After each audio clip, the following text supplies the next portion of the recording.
উকিল মনে করছে পাগলা হয়ে গেছে, ফাঁসির চিন্তার দাঁড় হয়ে যায়, মন খারাপ করে বার হয়ে গেছে।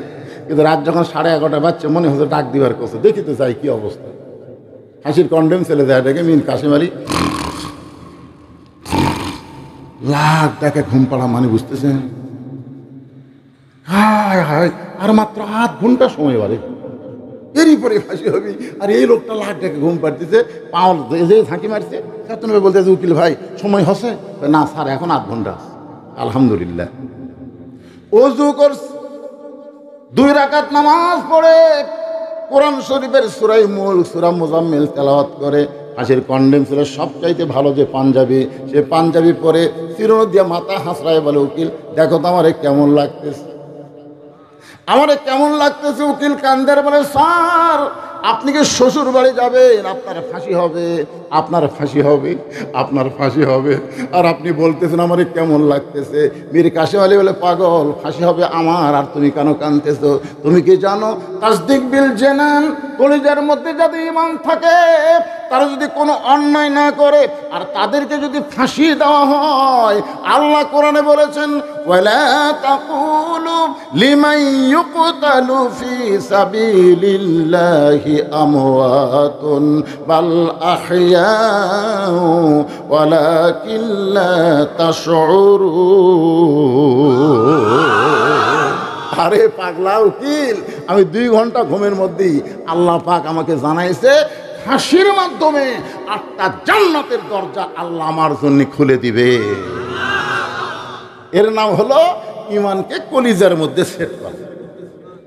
খালি মুখে মুখে মুখে মুখে লা ইলাহা ইল্লাল্লাহ জিকির করে কাম হবে না তো। তাসদিক বিল জানান, এটা কলিজার মধ্যে সেট করতে হবে।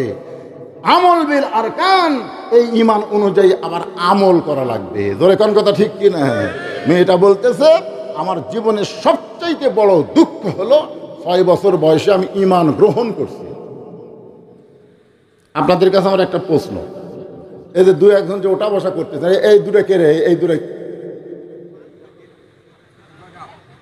না, ছোট বাচ্চারা, এই ছোট বাচ্চা না, আদর করে ওদের কাছে বসান। 7 বছর থেকে তালিম দেওয়া লাগবে, 10 বছর থেকে কোনো তালিম না, ঘাড় ধরে নিয়ে দেওয়া লাগবে। কোন কথা ঠিক কিনা? এটা কোন জায়গা? হ্যাঁ, এই জন্যে আমল বিল আরকান মানে ঈমান গ্রহণ করার পরে যত আমল আছে তার মধ্যে 1 নম্বর আমলের নাম কি? কথা কয় না। আমার এলাকার অনেক ছেলেরা রোজা আছে, হুজুর রোজা থাকতে এবারে খুব ভালো মতো রোজা হয়ে গেল হুজুর। এগুলো নামাজ, এই নামাজটাই হয় না হুজুর, কিন্তু রোজা হয়। চিন্তা করে দেখেন আপনি, যে কোনো ব্যক্তি যদি সারা জীবন একটা রোজাও না করে তাকে বেঈমান বলা যাবে না। কোনো ব্যক্তি যদি হজ না করে তাকে বেঈমান বলা যাবে না। কোনো ব্যক্তি যদি যাকাত ফরজ হওয়ার পরে না দেয় তাকে বেঈমান বলা যাবে না। কিন্তু কেউ যদি নামাজ না পড়ে তাকে শুধু বেঈমান না, তাকে কাফের বলা যাবে। জোরে কোন কথা ঠিক কিনা? এখানে 4টা হাদিস বলি, লা সালাতা লা ঈমানা, যার নামাজ নাই তার ঈমান নাই। লা সালাতা লা দীনা, যার নামাজ নাই তার কোনো ধর্ম নাই। বাইনাল আবদি ওয়াল কুফরি তারকুস সালাত, বান্দা কাফের মধ্যে পৃথক করা জিনিসের নামই হলো নামাজ। মান তারাকাস সালাতু মুতাম্মিদান ফাকাত কাফারা, ইচ্ছা করে এক ওয়াক্ত নামাজ বাদ দিল তারা আল্লাহর সঙ্গে অবশ্যই কুফরি করবে। তাহলে ঈমান গ্রহণ করার পরে 1 নম্বর আমলের নাম কি? আরো জোরে। এখন যদি বলি কারা কারা ঈশার নামাজ পড়েননি, না না বলবো না, হাত তোলেন, বলবো না। না এই তা কমকে হাত তুলবার বললি তুলবি, দরকার নাই তো। আজকে যারা মাগরিবের সব পড়েন নাই, বিশ্বাস করেন আপনি যদি ফজরাকে মরে যান, দুনিয়ার সমস্ত মানুষ যদি আপনার জানাজায় হাজির হয়ে দোয়া করে, এরপরেও আপনি জান্নাতে যাবেন না। লেখালেন আপনি জান্নাতে যাবেন না। আর যদি মাগরিবের নামাজ পড়েন আর যদি ফজর আগে যদি আপনি মারা যান, দুনিয়ার কোনো ব্যক্তি যদি আপনার জানাজা নাও করে, ওই নামাজের কারণে আল্লাহ আপনাকে জান্নাত দিয়ে দিবে। তোর এখানে কথা ঠিক কিনা? পুরুষ মানুষের জন্য ঈমান গ্রহণ করার পরে 1 নম্বর আমলের নাম হলো নামাজ। আর নারীদের জন্য 1 নম্বর নেক আমল হচ্ছে পর্দা। আমার মায়েরা যারা পর্দার অন্তরে বসে আছেন, আপনাদের কিন্তু 1 নম্বরে নেক আমলের নাম হলো পর্দা। ওমর ফারুক বললেন, মা এখন বলো ঈমান গ্রহণ করার কারণে তোমার কেন দুঃখ হয়েছে? মেয়েটা বলতেছে আমির আল মুমিনিন, আমার বাড়ি হলো রোম দেশে। খুব খেয়াল করে শুনবেন, মেয়েটার বাড়ি কোথায়? রোম দেশে। 6 বছর বয়স ঈমান গ্রহণ করার অপরাধে আমাকে জেলখানার মধ্যে 12 বছর বন্দি করে রাখছে। সকালবেলা 3টা করে চাবুক মারছে, বিকেলবেলা 3টা করে চাবুক মারছে। আমার দেহের এমন কোনো জায়গা নাই যে জায়গায় চাবুকের আঘাত লাগে নাই। আমির আল মুমিনিন, আপনি যখন রোম পারস্য দখল করলেন তখন আপনি ঘোষণা করে দিলেন যে ইসলাম যখন কোনো রাষ্ট্র দখল করবে ওই রাষ্ট্র তখন মানুষের আইন দিয়ে চলবে না, আল্লাহর কোরআন দিয়ে চলবে। আর আল্লাহর কোরআন দিয়ে যখন কোনো রাষ্ট্র চলবে ওই রাষ্ট্রের কোনো জেলখানা থাকবে না, কোরআনের বিচার হলো ডাইরেক্ট অ্যাকশন। জোরে কোন কথা ঠিক কিনা? আপনি জেলখানার দরজা মুক্ত করে দিলেন। জেলখানার দরজা মুক্ত পাইয়া আমি এখন কোথায় যাব? আমার দাদা খ্রিস্টান, আমার বাবা খ্রিস্টান, আমার জাতীয় কুল যারা আপনজন সবাই খ্রিস্টান, কিন্তু আমি একজন মুমিন নারী, কোথায় যাব? এই জন্যেই জেল থেকে মুক্ত হইয়া এই 2 পাহাড়ের মাঝখানে 6 দিন হলে আপনাকে খুঁজতেছি। যদি আপনার দেখা পায়, আপনার কাছে দুঃখিনী মেয়েটা একটু আশ্রয় চায়। ওমর ফারুক বললেন, মা আমি তোমাকে আশ্রয় দিবার পারবো না, তবে ইসলাম তোমাকে অধিকার দিয়েছে। আপনারা বলেন তো, নারীদের অধিকার ইসলামে কম না বেশি? আরো জোরে বলেন। আমার এলাকার এক মুয়াজ্জিন এই রোজার মাসে মাইক যায় বলে, মা বোনেরা জাগো জাগো, মা বোনেরা সেহরি পাক করা লাগবে। আমি বাড়ির থেকে বার হয়ে মুয়াজ্জিন করে, কোন হাদিসে পাইছি যে জাগো জাগো মা বোনেরা? কে বাপ ভাই করে ডাকলে তোর কি হয়? এখনই মাইক দেখো, জাগো জাগো বাপ ভাইরা, সেহরি পাক করা লাগবে। হুজুর এ কথা বললে আমার আগামীকাল থেকে মদ জিনিস মায়ের সব থেকে বর্ণিত হাদিস। রমজান মাস আসার সাথে সাথে আমরা কোনোদিন কষ্ট করিনি, আমরা সেহরি তৈরি করিনি। নবী সেহরি তৈরি করে আমাদেরকে ডাক দিয়ে খাওয়াইছে, আমরা খাইছি। আমরা যখন সেহরি নিয়ে বসেছি দেখি পানি নাই, কিছুক্ষণ পরে দেখতেছি আমাদের নবী মাথায় 1 কলস পানি নিয়ে ঘরের মধ্যে ঢুকতেছে। আমাদের নবী শুধু বিশ্ব নবী না, আমাদের নবী হলো পৃথিবীর শ্রেষ্ঠ স্বামী। ধরে কেন সুবহানাল্লাহ। আর আমরা একেবারে সেই মরদ হয়ে ঘুম পাড়তেছি। আর কি কষ্ট রে বারে। আপনাকে এলাকার ডাকে মা বোনেরা,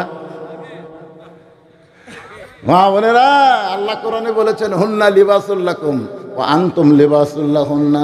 স্বামী হলো বিবির পোশাক, বিবি হলো স্বামীর পোশাক। খালি বউ একলা সেহরি পাক করলে হবে না, একলা ইফতারি তৈরি করলে হবে না। এখানে স্বামীকেও সহযোগিতা না করলে আল্লাহ রোজাহা কবুল করবি না। কি বুঝলেন?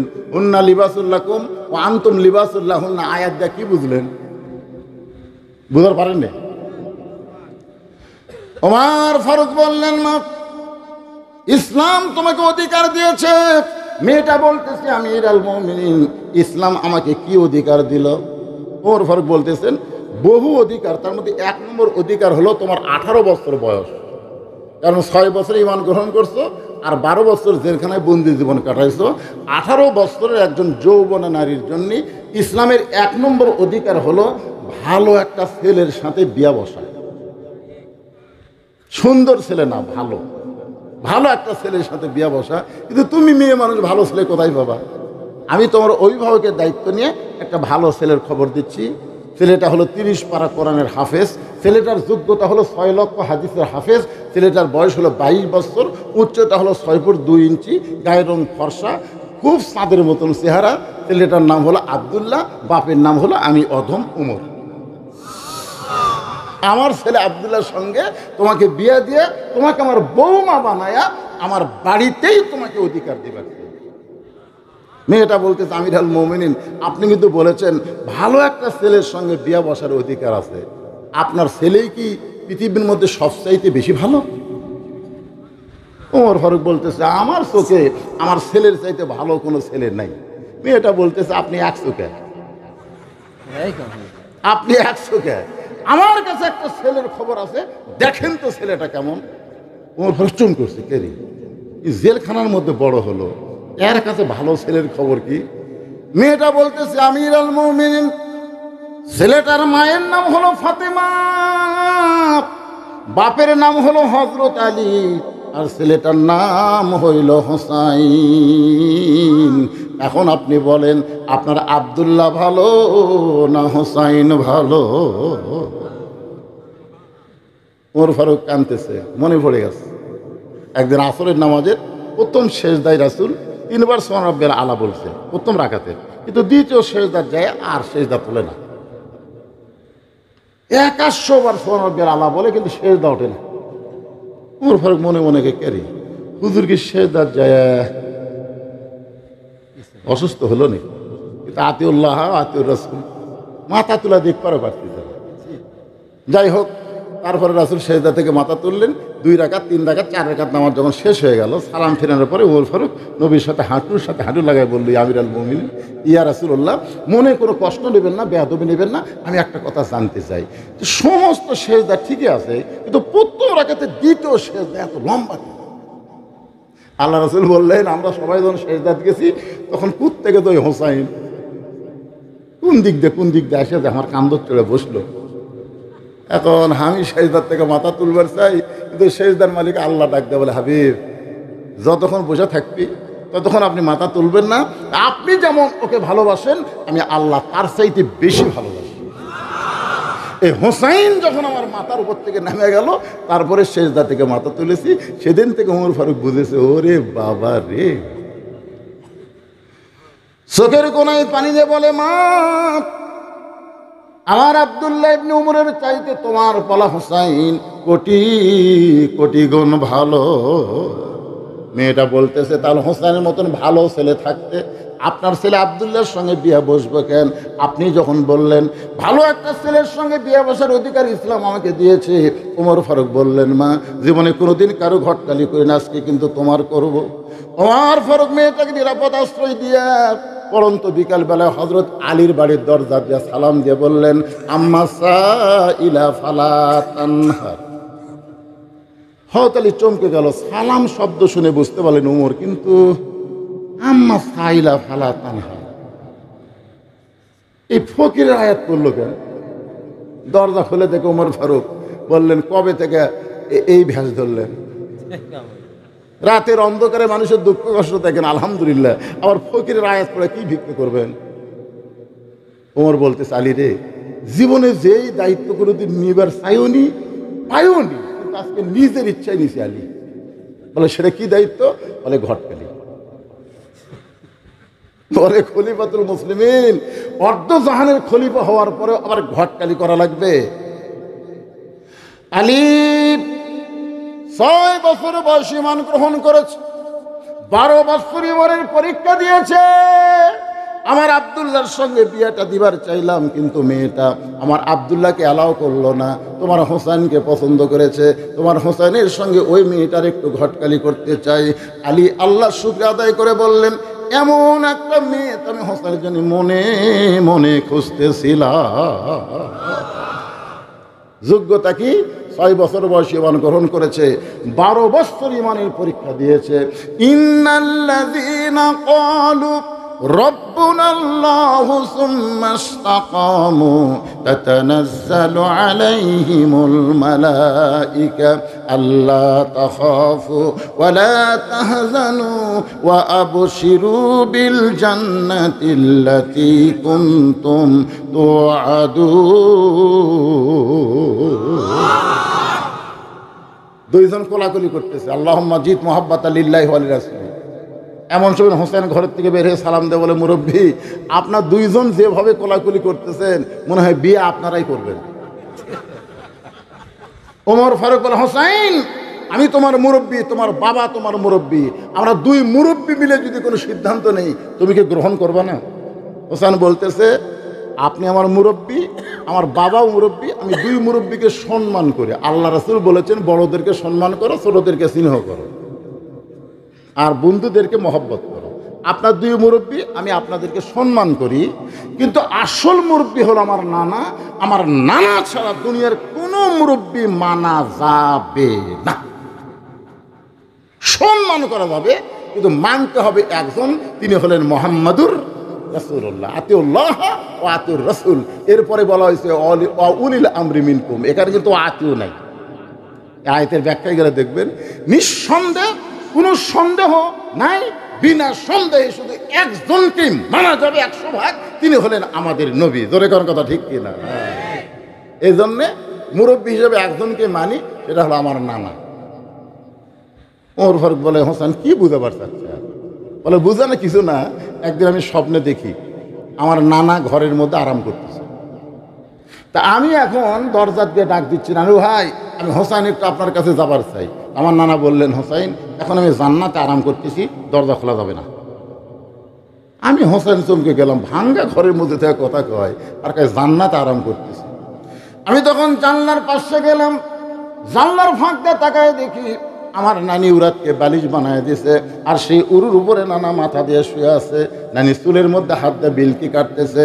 আমি বললাম, নানু ভাই নানির উরাতকে বালিশ বানায় শুয়ে থাকলে কি জান্নাতে থাকা যায়? আমার নানা বললেন, হোসাইন তুই ছোট্ট মানুষ, তুই বুঝবি না, তোর নারীর মতন বউ যদি কেউ ঘরে পায়, ওই ঘরটা আল্লাহর জান্নাত হয়ে যায়। আমি সেদিন থেকে সিদ্ধান্ত নিয়েছি, বিয়ে যদি করতে হয় আমার নানা যেমন বিয়ে করেছে আমি তেমন বিয়ে করব, আমি যারে তারে বিয়ে করব না। বাবা আপনি জানেন না, আমার হাসান ভাই গোপনে গোপনে কান্দে, আপনি জানেন? বাবা আলিক বলতেছে, আমার বড় ভাই গোপনে গোপনে কান্দে, আপনি জানেন?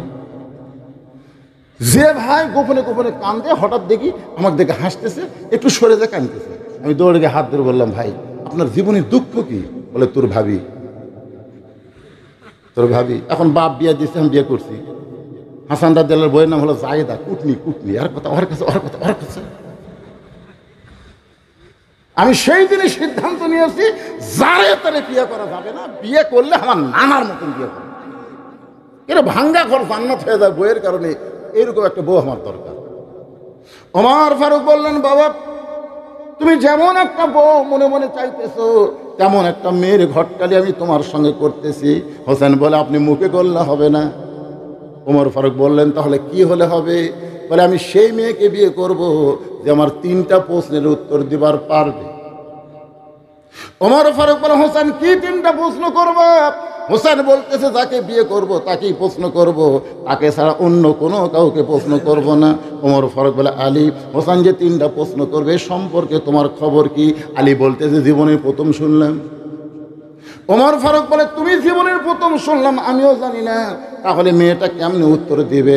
আমার মনে হয় আল্লাহ ঘটকালি কবুল করে নাই।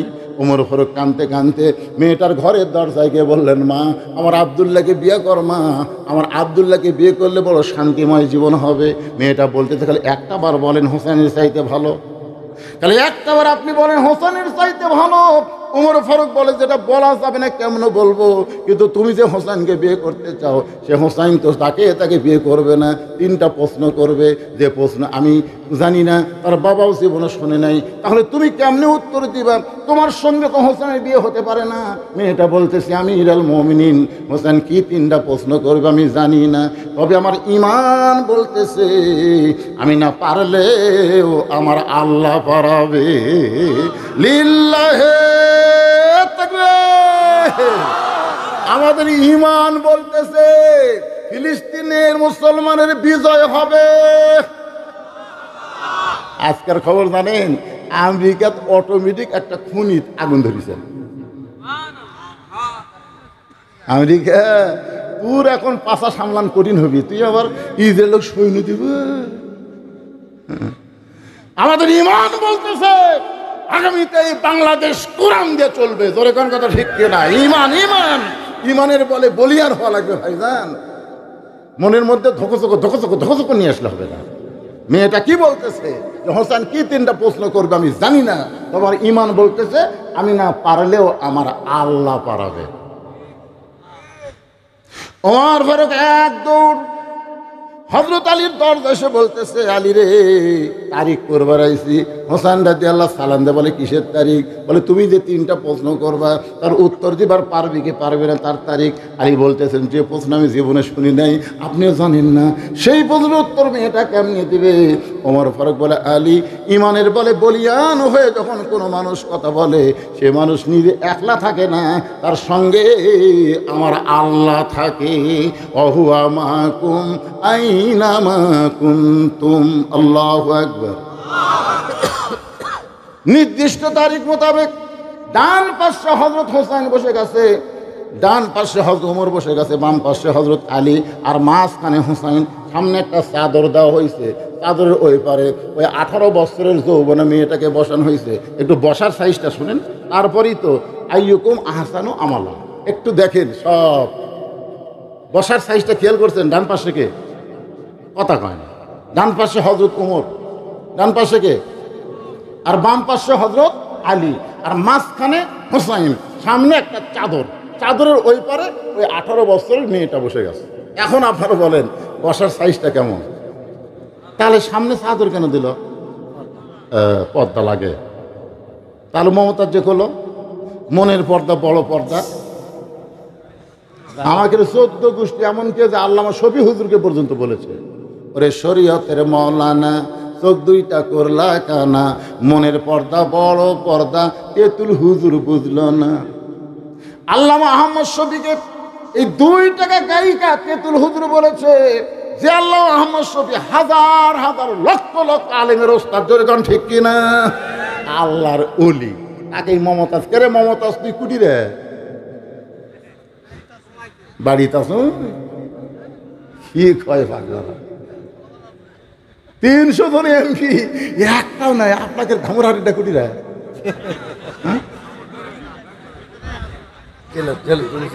আচ্ছা যেটি থাক, বাড়ির তো নাই। আপনি কি মনে করেন এরা তো এমপি, আমাকে বগুড়ার মেম্বার পর্যন্ত নাই।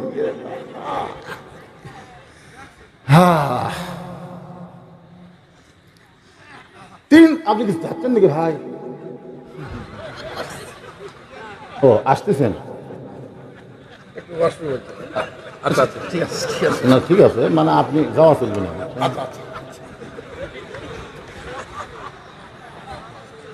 না খুব ভালো লাগতেছে। এটা হাজার হাজার আল্লাহর বান্দারা 2-1 জন উঠে যাচ্ছে, আবার এদের ঘুরে এসে বসতে বোঝা গেছে ভাই সেরকম যান। লিল্লাহি তাকবীর। অনুনাজ্জিলু মিনাল কুরআনি মা হুয়া শিফাউ ওয়া রাহমাতুল লিল মুমিনিন। আল্লাহ বলেছেন মুমিনদের যাবতীয় রোগের ঔষধ হিসাবে, শেফা হিসাবে, রহমত স্বরূপ আল্লাহ কোরআন নাযিল করেছে। যদি পেশাব লাগার পরেও এই কোরআনের মহব্বতে পেশাব করবার যাবে না, পেশাব জাতীয় যত ব্যারাম আল্লাহ ভালো করে দিবে। জোরে কোন কথা ঠিক কিনা?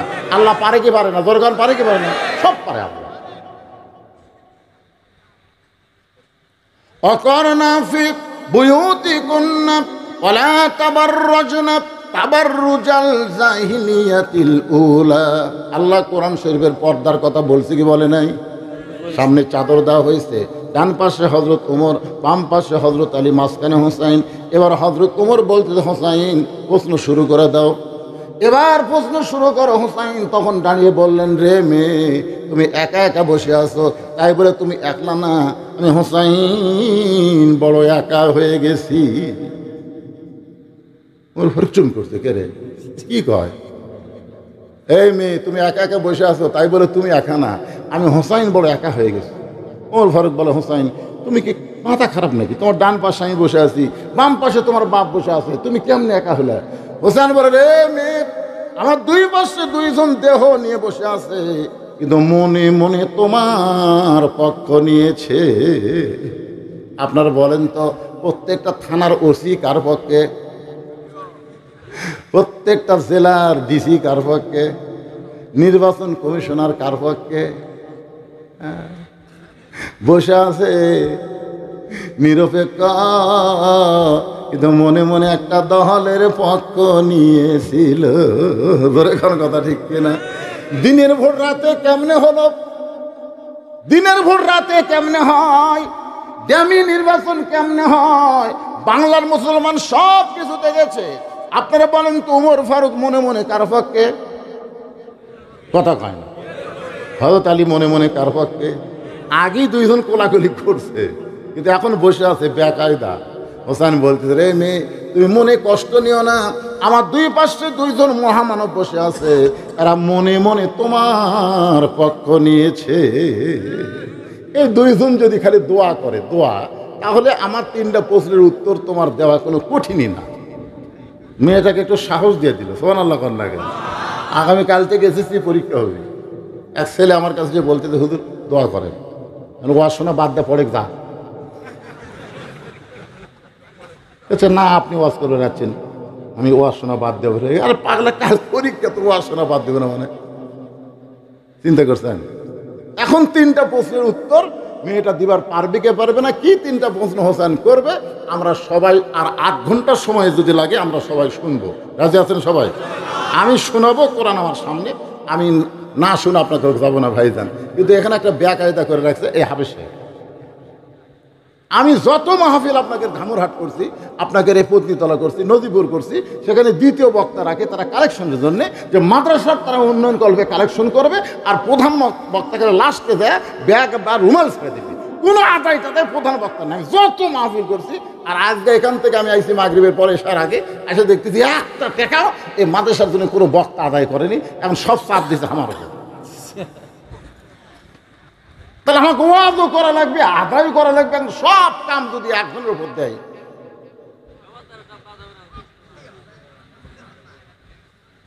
তখন এই মাদ্রাসায় আপনাকে একটা করে কোরআন শরীফ দান করা লাগবে। বাজান, একটা করে কোরআন শরীফ দান করা লাগবে। একটা কোরআন মাত্র 500 টাকা। আপনি 500 টাকা দিবেন, একটা কোরআন দানের সব পাবেন। কারণ যদি বাপ মা দুইজনে মারা যায়, তাহলে আপনি 2টা কোরআন শরীফ দিবেন।